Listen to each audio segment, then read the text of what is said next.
राधे राधे बंधुओं, आप सब कैसे हैं। मैं उम्मीद करता हूं कि आप सब अच्छे होंगे। बंधु, आपका मेरे इस यूट्यूब चैनल पंडित अमित द्विवेदी में बहुत बहुत हार्दिक स्वागत है। आज हम बात करेंगे ज्येष्ठ शुक्ल पक्ष एकादशी, निर्जला एकादशी, जिसे हम भीमसेनी भी कहते हैं और भीमसेनी के नाम से जानते हैं। आइए करेंगे विस्तार से चर्चा। और उससे पहले मैं आप सबसे निवेदन करना चाहूँगा, जो लोग अभी तक मेरे इस चैनल को सब्सक्राइब नहीं किए हैं, कृपया सब्सक्राइब करें, लाइक करें, कमेंट करें और यदि अच्छा लगे तो शेयर करना ना भूलें। बंधुओं, बहुत से लोग भ्रमित हैं कि एकादशी का व्रत इस बार कब करें, 17 तारीख को या 18 तारीख को। आइए यह सब विषय में चर्चा करेंगे। सबसे पहले बात तो यह है कि निर्जला एकादशी मतलब निर्जला एकादशी के दिन हम जल भी ग्रहण न करें,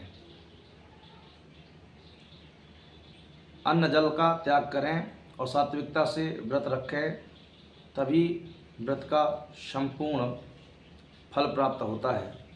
और किसी भी व्रत में व्रत पूजा और पूजा के उपरांत कथा श्रवण करना अति उत्तम कहा गया है और कथा श्रवण करना चाहिए।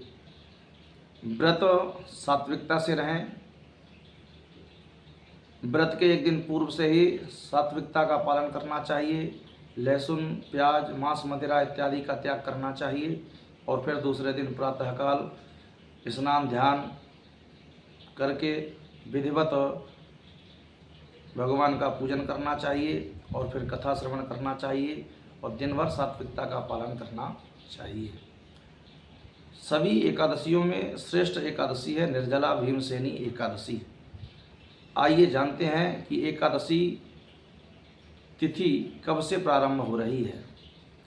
बंधुओं, यह तिथि 17 तारीख को प्रातः 4:44 से प्रारंभ हो रही है और 18 तारीख को प्रातः इस तिथि का 6:24 में समापन हो रहा है। उदया तिथि 18 तारीख होने के कारण यह व्रत 18 तारीख को ही मान्य होगा। 18 तारीख को ही निर्जला भीमसेनी एकादशी का व्रत आप सभी रखें। और पारण की यदि हम बात करें तो 19 तारीख को सूर्योदय के बाद स्नान ध्यान पूजा पाठ करने के बाद हम इस व्रत का पारण करें।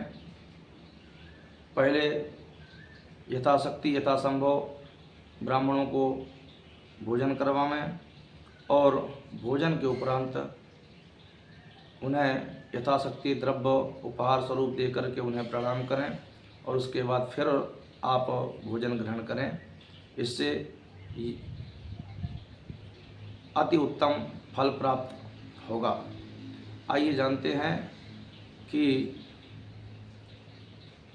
कितने बजे से कितने बजे तक आप व्रत का पालन कर सकते हैं। तो प्रातः सूर्योदय के पश्चात आप 8 बजे तक यह व्रत का पालन कर सकते हैं और व्रत में व्रत कथा अवश्य श्रवण करना चाहिए, तभी इसका पुण्य फल प्राप्त होता है। आइए जानते हैं व्रत कथा के बारे में। निर्जला एकादशी की कथा इस प्रकार है। निर्जला एकादशी ज्येष्ठ शुक्ल पक्ष की एकादशी को निर्जला भीमसेनी एकादशी कहा गया है।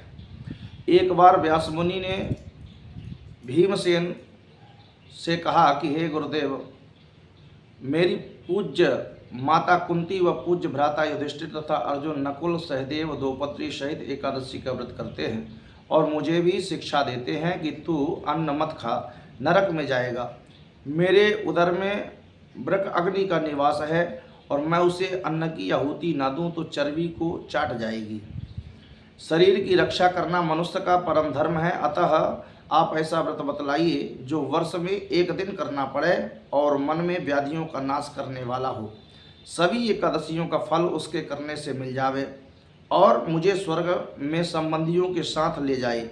तब व्यास जी बोले, ज्येष्ठ शुक्ल पक्ष की एकादशी का नाम निर्जला है। तुम उसी एकादशी को निर्जला व्रत करो। ठाकुर जी का चरणोदित तो वर्जित है और क्योंकि वह तो अकाल मृत्यु को भी हरण करने वाला है। जो निर्जला एकादशी का व्रत श्रद्धा सहित करता है उसे सभी एकादशियों का फल प्राप्त होता है।